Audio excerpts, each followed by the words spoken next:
دونوں عیدوں کے بارے میں یہ روایت بیان کی جاتی ہے کہ اللہ کے رسول علیہ السلام نے فرمایا کہ جو ان راتوں میں سب بیداری کرے، عبادت کرے ان میں، تو قیامت کے دن جب سب کے دل جو ہے نا وہ مر جائیں گے، گھبرائے ہوئے ہوں گے، تو اس کا دل نہیں مردہ ہوگا۔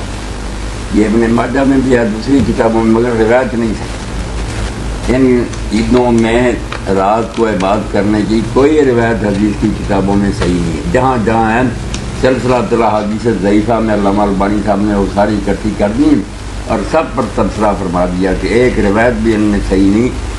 ابن قیم رحمۃ اللہ علیہ زاد المعاد میں لکھتا ہے کہ اللہ کے رسول علیہ السلام نے بڑی شفقت فرمائی امت پر کہ عرفہ کے بعد جو مزدلفہ کی رات ہے اس میں نہیں جاگے، تہجد بھی چھوڑ دی، بس 2 نمازیں اکٹھی کر کے مغرب اور عشاء وتر بھی نہیں ساتھ پڑھے، سو گئے، پھر یہ دونوں نمازیں پڑھی اور فجر کے وقت جاگے۔